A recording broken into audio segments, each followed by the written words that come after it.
Pare de falar daquilo que você não quer. Toda vez que você fica falando do que você não quer, você está atraindo mais daquilo para você.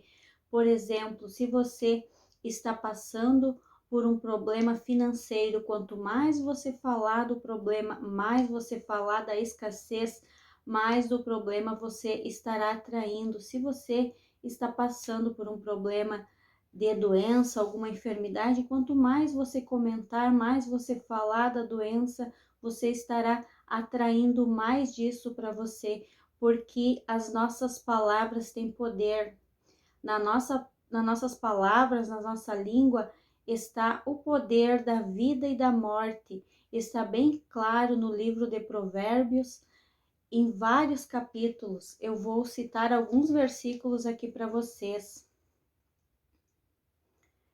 Em Provérbios 18:7, a boca do insensato é a sua própria destruição, e os seus lábios um laço para a sua alma. Em Provérbios 16:9, o coração do homem traça o seu caminho, mas o Senhor lhe dirige os passos. Provérbios 18:20 e 21, do fruto da boca o coração se farta, do que produzem os lábios se satisfaz. A morte e a vida estão no poder da língua, e o que bem a utiliza come do seu fruto. Em Provérbios 21:23, o que guarda a língua, a boca, guarda a sua alma das angústias. Provérbios 13:3, o que guarda a boca conserva a sua alma. Provérbios 15:4, a língua serena é a árvore de vida, mas a perversa quebranta o espírito. Provérbios 12:18, a língua dos sábios é medicina. Agora eu lembrei de um post do pastor Hernandes Dias Lopes que eu vi hoje no Instagram, que dizia assim, que a nossa língua deve ser remédio que cura e não veneno que mata. Quando a gente tem consciência do poder que tem as nossas palavras, a gente começa a cuidar mais daquilo que a gente fala, porque a nossa vida é dirigida pelos nossos pensamentos, e dos nossos pensamentos vem a nossa fala, aquilo que nós falamos. Então nós temos que ter a mente renovada, como diz em Romanos 12:2. E não vos conformeis com este mundo, mas sejais renovado pela renovação do vosso entendimento, para experimentar o quão boa e perfeita é a vontade de Deus para vós. A vontade de Deus para nós é boa, perfeita e agradável. Muitas vezes nós que não soubemos administrar os nossos pensamentos e as nossas palavras. Nós devemos pensar como Jesus pensava, ser sempre otimista. Tem dois exemplos na Bíblia, que um de otimismo e outro de pessimismo, analisando o paralítico do tanque de Betesda, que Jesus chegou para ele e disse: o que queres que eu te faça? E ele disse para Jesus: eu não tenho ninguém que me coloque na água quando a água é agitada. Ele estava com a cura ali junto com ele e estava olhando para o problema, olhando para a dificuldade, né? Ele poderia só ter dito: sim, Jesus, eu quero ser curado, mas ele olhou para a dificuldade e não olhou para Jesus.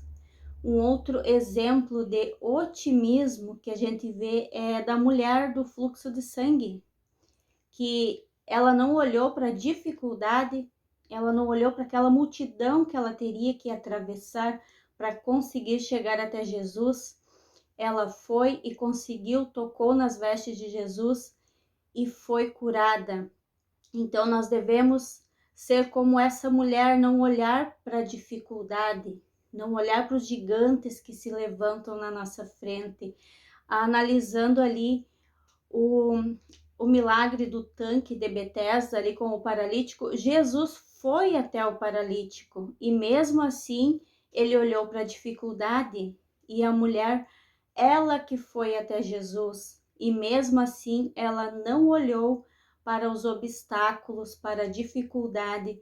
Por isso ela encontrou com Jesus, tocou nas vestes de Jesus e foi curada. Então, nós não devemos olhar para as adversidades da vida, para os problemas.